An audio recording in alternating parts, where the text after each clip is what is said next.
आज राज्यों के चुनावों से पहले राहुल गांधी का बड़ा दांव, जातीय जनगणना के मुद्दे पर मोदी शाह को घेरा। जातीय जनगणना को कांग्रेस के मुख्यमंत्रियों की मौजूदगी में बनाया बड़ा मुद्दा। मोदी शाह में जबरदस्त खलबली। देख लेना, जैसे मैंने कोविड के बारे में बोला था, चाइना के बारे में बोला था, मैं बोल रहा हूं कास्ट सेंसस होगा और हिंदुस्तान के गरीबों की जो हिस्सेदारी बनती है वो उनको मिलेगी और वो काम कांग्रेस करके दिखाएगी। पिछड़े वर्गों के अपमान के मुद्दे पर ही भारतीय जनता पार्टी ने राहुल गांधी की सांसदी ली थी। अब ओबीसी के मुद्दे पर, खासतौर से जातीय जनगणना के मुद्दे पर राहुल गांधी लगातार प्रधानमंत्री नरेंद्र मोदी और देश के गृह मंत्री अमित शाह को घेर रहे हैं और दोनों में इस मुद्दे को लेकर जबरदस्त चिंता का सबब है। दोस्तों, चाहे नारी शक्ति वंदन अधिनियम हो, यानी कि महिलाओं को जो आरक्षण देने वाला बिल हो, या फिर जातीय जनगणना, ये दो ऐसे मुद्दे हैं जो राहुल गांधी लगातार इस्तेमाल कर रहे हैं भारतीय जनता पार्टी के लिए मुश्किलात पैदा करने के लिए। और कल एक निहायत ही जबरदस्त अंदाज में, यही कहा जाए नाटकीय अंदाज में, उन्होंने पत्रकारों से सवाल पूछा कि आप में से कितने से ओबीसी हैं, कितने दलित हैं, कितने पिछड़े वर्गों के हैं। सुनिए राहुल गांधी ने क्या कहा था। इस कमरे में दलित कितने हैं? देखिए, ये मजा देखिए। इस कमरे में ओबीसी कितने हैं? हाथ उठा के दिखा दीजिए, देखिए मजा। नहीं, वो आप कैमरामैन है भैया, आपकी बात नहीं कर रहा हूं मैं, इनकी बात कर रहा हूं। तो ये सवाल है, हिंदुस्तान के इंस्टीट्यूशंस में ओबीसी कितने, दलित कितने, आदिवासी कितने? ये सवाल हम पूछ रहे हैं। इंस्टीट्यूशंस के बारे में पूछ रहे हैं, धन के बारे में पूछ रहे हैं, एसेट्स के बारे में पूछ रहे हैं और आबादी के बारे में पूछ रहे हैं। दोस्तों, यहां पर जो राहुल गांधी मुद्दे का इस्तेमाल कर रहे हैं, ये बहुत जरूरी है, क्योंकि अगर आप हमारे न्यूज रूम्स पर भी निगाह डालें, हमारे न्यूज चैनल्स पर भी निगाह डालें, तो एंकर्स से लेकर संपादक सभी फॉरवर्ड कास्ट के हैं। मैं खुद शर्मा हूं, पंडित हूं, मैं अपनी प्रिविलेज को समझता हूं। मैं समझता हूं कि पंडित होने के क्या फायदे होते हैं समाज में, मगर जो मुद्दा यहां राहुल गांधी उठा रहे हैं, वो गोदी मीडिया को तो घेर ही रहे हैं, बल्कि कहीं ना कहीं जातीय जनगणना के मुद्दे पर वो प्रधानमंत्री नरेंद्र मोदी को भी घेर रहे हैं। वो जानते हैं कि भारतीय जनता पार्टी की सांप्रदायिक सियासत का कोई जवाब नहीं है। सांप्रदायिक सियासत में कांग्रेस जितना उतरेगी उतना फंसेगी। इसीलिए जाति के प्रतिशत के आधार पर हिस्सेदारी देना इस मुद्दे को लेकर घेरा जा रहा है। और राहुल गांधी बहुत ही चतुराई से यहां पर अडानी का नाम भी लेते हैं। जी हां, अडानी के नाम का इस्तेमाल करते हुए राहुल गांधी पूछते हैं कि आखिर दो हिंदुस्तान क्यों हैं? एक वो हिंदुस्तान जो अडानी को फायदा देता है और दूसरा, सुनते हैं। हम इन चुनाव में बहुत अच्छा करेंगे। मिजोरम में मैं अभी जा रहा हूं। काफी पॉजिटिव माहौल है और जनरली लोगों में गुस्सा है।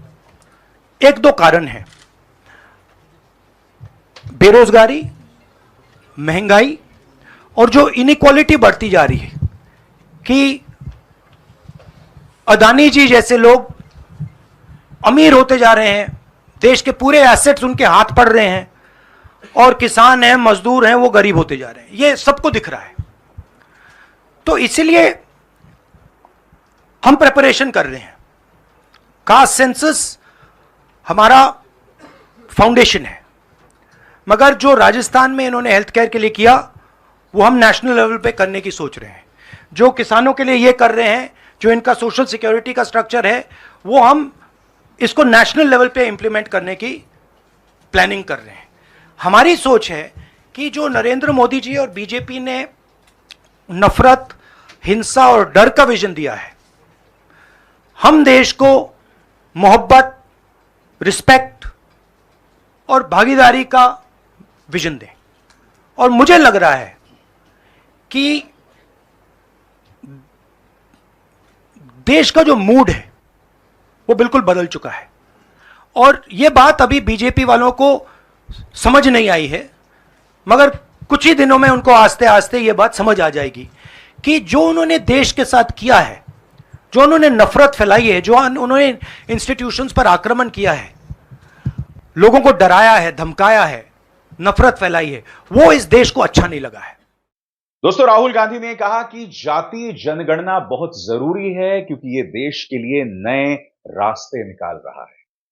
राहुल गांधी ने आर्थिक जनगणना की भी बात की और उसे कहीं ना कहीं प्रधानमंत्री नरेंद्र मोदी की कमजोर नब्ज अडानी के साथ भी जोड़ा है। और यहां वो बतला रहे हैं कि जातीय जनगणना आखिर इस देश के लिए क्यों जरूरी है। सुनते हैं। कास्ट और धर्म की बात नहीं है, यह गरीबी की बात है। हिंदुस्तान के ओबीसी, हिंदुस्तान के दलित, हिंदुस्तान के आदिवासी और हिंदुस्तान के गरीब लोग, इनके लिए यह काम किया जा रहा है। आज क्या हो रहा है, दो हिंदुस्तान बन रहे हैं, एक अदानी जी वाला और दूसरा सबका। कास्ट सेंसस साफ दिखा देगा कि हिंदुस्तान में लोग कितने हैं, कौन है, और हम वहां नहीं रुकेंगे। उसके बाद इकोनॉमिक सर्वे होगा तो हमें यह भी पता लग जाएगा कि कितने लोग हैं, धन किसके हाथ में है, धन कहां है, एसेट्स किसके हाथ में है। और फिर जैसे मैंने कहा, जो एक्सरे हमें, और मैं कहता हूं शायद इसमें मेरी भी गलती है, जो हमने पहले नहीं किया उसको अब हम पूरा करके दिखा देंगे, क्योंकि इस एक्सरे की जरूरत है। अगर हम नया पैराडाइम, नया डेवलपमेंट का पैराडाइम चाहते हैं जहां सबको न्याय मिले, उसके लिए हमें कास्ट सेंसस करना ही होगा।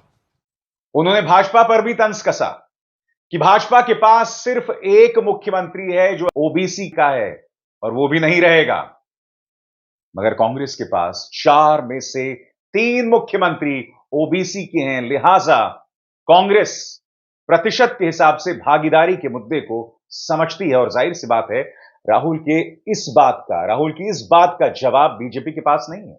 सुनते हैं। हमारे 4 चीफ मिनिस्टर्स हैं, 4 में से 3 ओबीसी वर्ग के हैं। बीजेपी के 10 चीफ मिनिस्टर हैं, 1 ओबीसी वर्ग के हैं, और वो भी कुछ ही दिन में चीफ मिनिस्टर नहीं रहेंगे। तो बात बहुत होती है ओबीसीज की, मगर नरेंद्र मोदी जी को यह बताना है कि ओबीसीज के लिए आपने किया क्या। मैंने पार्लियामेंट में उदाहरण दिया कि 90 अफसरों में से 3 अफसर ओबीसी वर्ग के। नरेंद्र मोदी जी ने उसके बारे में कुछ नहीं बोला। उन्होंने यह भी नहीं बोला कि हां यह गलत है, उन्होंने बोला, एक शब्द नहीं बोला। मतलब उनके लिए यह एक्सेप्टेबल है कि हिंदुस्तान में जिनकी शायद 50% आबादी है अप्रोक्सीमेटली, उनका सरकार को चलाने में कोई भी हक ना हो। तो ये तो सच्चाई है, रियलिटी है। प्राइम मिनिस्टर सीधा कह दें कि हम कास्ट सेंसस का डेटा रिलीज कर देंगे, प्राइम मिनिस्टर सीधा कह दें कि अगला सेंसस कास्ट बेसिस पे होगा, वो कह ही नहीं सकते, क्योंकि प्राइम मिनिस्टर सचमुच में ओबीसी वर्ग के लिए काम नहीं करते हैं। प्राइम मिनिस्टर का काम ओबीसी वर्ग को डिस्ट्रैक्ट करने का, ओबीसी वर्ग के ध्यान को इधर उधर करने का है। जो सच्चाई है कि ओबीसी वर्ग, दलित वर्ग, आदिवासी वर्ग को कितनी भागीदारी मिल रही है, उससे डिस्ट्रैक्ट करने का पूरा सिस्टम बना रखा है आरएसएस ने और नरेंद्र मोदी जी ने। और नरेंद्र मोदी जी उनके मेन इंस्ट्रूमेंट है, मतलब सेंट्रल औजार हैं। उनका यही काम है कि भैया ओबीसी की भागीदारी ना हो, ध्यान इधर उधर जाता जाए। राहुल गांधी ने यह भी कहा कि जिस तरह से काम राजस्थान, छत्तीसगढ़ की सरकारें कर रही हैं, हिमाचल की सरकारें कर रही हैं, उनका काम दिख रहा है और जो वादा वो करते हैं उसे पूरा करते हैं राहुल गांधी। और मैं चारों जो हमारे स्टेट्स हैं उनके बारे में कह सकता हूं। जो गहलोत जी ने हेल्थ केयर का स्ट्रक्चर जो बनाया है, शायद वो दुनिया में एक ऐतिहासिक हेल्थ केयर का सिस्टम राजस्थान की सरकार ने बनाया है। और जो काम राजस्थान की सरकार ने गरीबों के लिए किया है, ऐतिहासिक काम किया है। कर्नाटक में हमारी जो 5 गारंटीज हैं, जो सोशल प्रोटेक्शन की जो स्कीम्स हैं, वो अनमैच्ड है। आप किसी भी स्टेट में चले जाइए, आप पूछ लीजिए, आपको ऐसा सोशल प्रोटेक्शन का स्ट्रक्चर नहीं मिलेगा। छत्तीसगढ़ में जो किसानों के साथ हमारे चीफ मिनिस्टर ने किया, जो उनको धान के लिए दाम मिलता है, सबसे ज्यादा मिलता है हिंदुस्तान में। जो कनेक्टिविटी उन्होंने बनाई है, जो हमारे छोटे छोटे डिस्ट्रिक्ट्स में मैन्युफैक्चरिंग यूनिट्स लगवाए हैं, जो ऐतिहासिक काम किया है। और अगर सुक्खू जी के बारे में समझना चाहते हैं तो जब हिमाचल को चोट लगी तो उनका रिस्पॉन्स जो था, जमीनी रिस्पॉन्स, लोगों के बीच में जाकर रिस्पॉन्स, वैसा रिस्पॉन्स शायद मैंने तो पहले नहीं देखा है। तो हमारी जो 4 सरकारें हैं अच्छा काम कर रही हैं। दोस्तों, जिस मुद्दे को लेकर भारतीय जनता पार्टी ने राहुल का मखौल उड़ाया था, उनका मजाक उड़ाया था, और जेपी नड्डा ने यह तक कह दिया था कि राहुल गांधी जो हैं, उनकी समझ, उनकी सीख एनजीओ से जुड़े लोगों से है, उस मुद्दे को राहुल गांधी बार बार दोहरा रहे हैं। वो ये कह रहे हैं कि इस देश में 90 नौकरशाह हैं जो बड़े पदों पर हैं, मगर उनमें से सिर्फ 3 ओबीसी से हैं। ये बात वो पहले कहते रहे हैं, मगर इस चीज का असर आने वाले दिनों में क्या पड़ने वाला है, राजनीतिक तौर पर इसके क्या मायने हैं, यह देखना होगा। हमारा लक्ष्य, जैसे मैंने कहा, हमारा लक्ष्य है कि एक्सरे होना चाहिए। किसी को चोट लगती है, अस्पताल में पहला काम होता है, भैया देखिए एक्सरे कराते हैं, पता लगाते हैं क्या है, सच्चाई क्या है। हमें लग रहा है कि हिंदुस्तान में जो भागीदारी ओबीसी की होनी चाहिए, दलितों को होनी चाहिए, आदिवासियों की होनी चाहिए, हमें लगता है कि वो उनको नहीं मिल रही है। सस्पिशन है। अब हम सिर्फ ये कर रहे हैं कि हम एक्सरे कराना चाह रहे हैं, देखना चाह रहे हैं कि क्या ये सच्चाई है इसमें या नहीं। नरेंद्र मोदी एक्सरे कराने से क्यों डर रहे हैं? इसमें लोगों को बांटने की बात नहीं है, इसमें जो हक लोगों का है उनको देने की बात है। अब मुझे यह बात समझ नहीं आ रही कि हिंदुस्तान के जो प्रधानमंत्री हैं एक्सरे क्यों नहीं करा रहे हैं, एक्सरे करने से क्यों डर रहे हैं। और जहां भी जा रहे हैं आप नोटिस कीजिए, कहीं ना कहीं डिस्ट्रैक्ट करने की बात कर रहे हैं। कभी डिलिमिटेशन की बात कर रहे हैं, कभी कुछ और बात कर रहे हैं, कभी साउथ इंडिया की बात कर रहे हैं। मगर एक भाषण में नरेंद्र मोदी जी ने यह नहीं कहा कि देखिए जो राहुल गांधी ने कहा है 90 अफसर जो हिंदुस्तान को चलाते हैं उसमें से 3 लोग सिर्फ ओबीसी वर्ग के हैं। यह सच्चाई है, यह सच्चाई बीजेपी ने एक्सेप्ट की है और उनको सिर्फ 5% बजट पर कंट्रोल है। यह प्रधानमंत्री अपने भाषण में नहीं बोल पा रहे हैं। क्यों? क्योंकि उनका लक्ष्य कुछ और है, उनका लक्ष्य डिस्ट्रैक्शन का है। और आप देखना डिस्ट्रैक्शन करने के बहुत और तरीके निकालेंगे। तो दोस्तों, चाहे पत्रकारों से यह सवाल पूछना हो कि पत्रकारों में कितने पिछड़े वर्ग के हैं, या फिर अडानी का इस्तेमाल करके प्रधानमंत्री नरेंद्र मोदी की कमजोर नब्ज पर हमला करना, राहुल गांधी इन मुद्दों को समझ रहे हैं और लगातार सत्ता पक्ष के लिए मुश्किलात पैदा कर रहे हैं। प्रधानमंत्री नरेंद्र मोदी और अमित शाह को अब नए रास्ते खोजने पड़ेंगे और नए रास्ते आने वाले दिनों में उनके लिए खुलने वाले हैं जब जनवरी में राम मंदिर का उद्घाटन होगा। मैं आपको बतला दूं दोस्तों कि भारतीय जनता पार्टी के पास जातीय जनगणना के मुद्दे का मुकाबला करने का बस एक रास्ता है।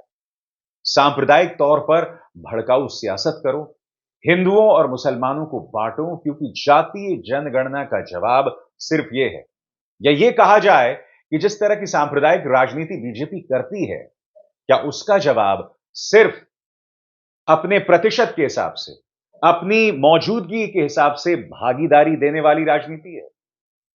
इंतजार करना होगा। अभिसार शर्मा को दीजिए इजाजत। नमस्कार।